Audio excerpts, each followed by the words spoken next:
તો આજે છે રવિવાર અને રવિવારના દિવસે હું ઉઠ્યો છું બપોરે 1 વાગે. હા, બપોરે 1 વાગે હું ઉઠ્યો છું. એટલે ટૂંકમાં હું કહું ને તો રજાના દિવસે મારી ક્યારે સવાર થતી નથી, સીધી બપોર થાય છે. કાં તો 1 વાગે ઉઠું, કાં તો 2 વાગે, કાં તો 3 વાગે. આવી સિસ્ટમ છે. કઈ નહીં, પણ જાગ્યા ત્યારથી સવાર. હવે નીચે જાઉં, નીચે જઈને બ્રશ કરું અને પછી તમને મળું. હા, તો નહીં ધોઈને હું તૈયાર થઈ ગયો છું. હવે નીચે જાઉં, પર આ ક્લિપ શૂટ કરવા માટે આવ્યો હતો કારણ કે ઉપર ફોન હતો. હવે નીચે જાઉં, નીચે જઈને ચા નાસ્તો કરું. ના, ચા નાસ્તો નહીં, સીધું ખાઈ જ લો, કેમ કે ભૂખ જોરદાર લાગી છે. હા, તો હેણો બતાવું. તો આ ચશ્મા કેવા લાગે છે? કેવા લાગે છે મમ્મી ચશ્મા? નહીં સારા લાગતા? કેવા લાગે ચશ્મા? શું? તો મારા ભાઈને મૂકવા જવાનો છે. તો અત્યારે આ ભાઈ મને ભૂખ્યો તરસો લઈ જાય છે અહીંયા મહાલક્ષ્મી તળાવે. એમને જોયું નહીં એટલે મને એવું કહે છે કે તું ભાઈ મૂકવા આવે. એ અજાણ્યા હતા ને આપણે અહીંયા બધું જાણીતું, આપણું કામ છે.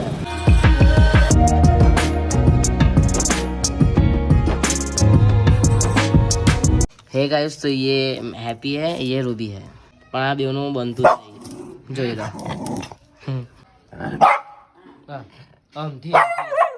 तो जमवानो हूँ ऊपर ज लेने आवतो रहो छो. गाइस, ये मैक्स पागल हो चुका है, आप देख सकते हो.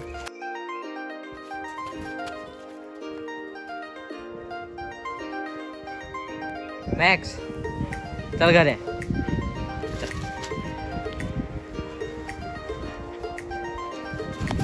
दौड़ी दौड़ी मैक्स થાકી ગયો. मैक्स मैक्स દોડાઈ દોડાઈને થકવાડી દીધો. બાપા, જોરદાર દોડસ મેક્સ. તો હું તમને મળાવું અમારા ત્યાંના ચંપલ ચોરથી. આ રહ્યો ચંપલ ચોર. આ ચંપલ તોડે છે અને ચોરે છે.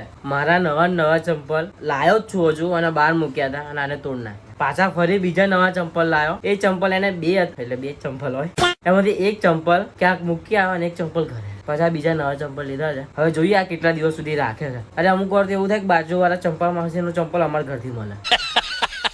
આ ઘરમાં લાવી દે છે ચંપલ. એવું કરે છે યાર. આ ખબર નહીં એને ચંપલ થી શું આટલો બધો લગાવ છે. એને પહેરવા હોતા નહીં, એ તોડ નાખે ચંપલ. રાખવું બહુ અઘરું છે, નુકસાન ઉપર નુકસાન કરે છે. આ ડરી ગયા. Max attack. એ ગાડી છે રે, કશું નહીં કરે લેવું બેઠો રે. મેક્સ મેક્સ અટેક. નીચે ઉતર હારો, નીચે ઉતર હારો, નીચે ઉતર ચાલ, નીચે ઉતર જા, જલ્દી નીચે જતો રે. હે છોકરો બીવડાવસ? હે છોકરો બીવડાવસ? કોઈ આવતું હશે તો નહીં આવે ઘરે. જા જતો રે. A few moments later. તો વાગી રહ્યા છે સાંજના 6 અને બહુ મસ્ત વાતાવરણ છે. એટલે હું આ વાતાવરણનો આનંદ માણવા માટે ધાબા ઉપર આવ્યો છું અને મજા આવે છે વ્લોગ કરવાની. જ્યારે ફર્સ્ટ વ્લોગ હતો ને ત્યારે વિચાર આવતા હતા કે કેવો હશે, કેવું બનશે, કેવું લાગશે, લોકોને ગમશે કે નહીં ગમે, આવા બધા વિચાર આવતા હતા. પણ કાકાએ સમજાવ્યો કે ભાઈ અમન, તું મૂકવાનું રાખ, પબ્લિકને ગમશે જ.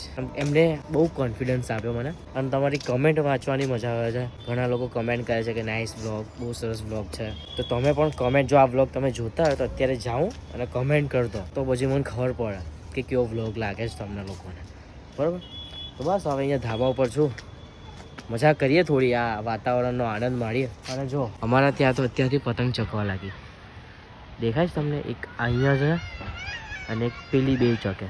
એટલે અમારે આવું અહીંયા એવું છે, ઉત્તરાયણ પહેલાં છે ને પતંગ લોકો ચકાવવાનું ચાલુ કરી નાખે. હું નહીં ચકાવતો કારણ કે મને છે ને તહેવારોનો ઓછો શોખ છે. બધા તહેવારોનો, ઉત્તરાયણનો છે ઓછો, પણ બાકી બધા તહેવારોનો શોખ છે જ નહીં મને બસ ખાલી નવા કપડાં પહેરવા જોઈએ, બસ. બાકી બીજું કંઈ નહીં. તો ચલો આનંદ લઈએ આ વાતાવરણ.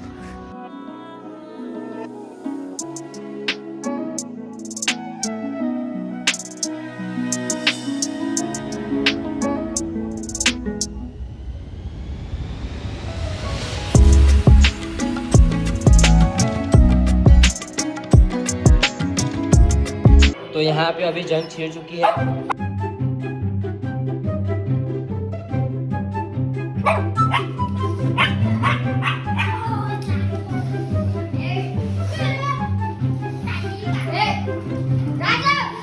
गाड़ी लाखों मारा बड़ी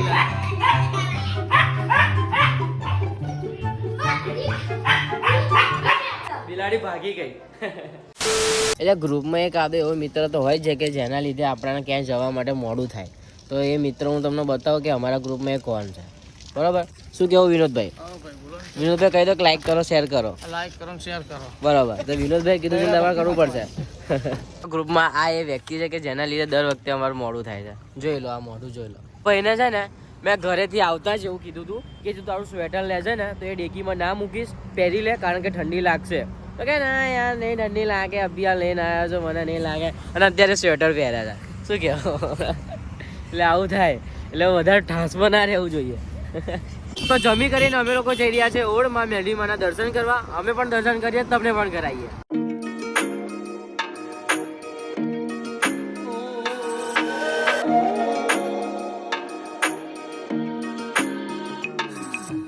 અમારે એક્સેસ છોડી બીજાની એક્સેસની ડેકીમાં સ્વેટર મૂકતો હતો. આ પેલું ચાવી ફેરો ફેરો કરે તો ખુલે જ જાય. ક્યાંય ખુલે, પોતાની એક્સેસ હોય તો ખુલે ને.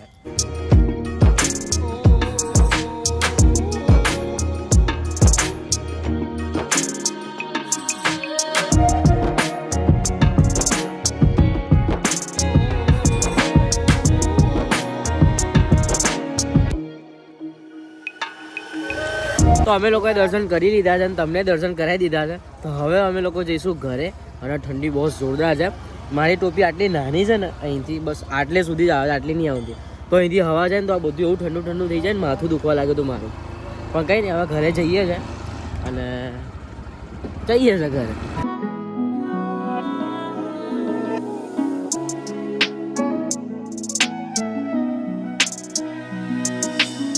તો હું આવી ગયો છું ઓળથી ઘરે અને હવે હું આ બ્લોગ એડિટ કરવા બેસીશ, કારણ કે આ બ્લોગ મારે અત્યારે જ એડિટ કરવો પડશે અને અત્યારે જ અપલોડ કરવો પડશે.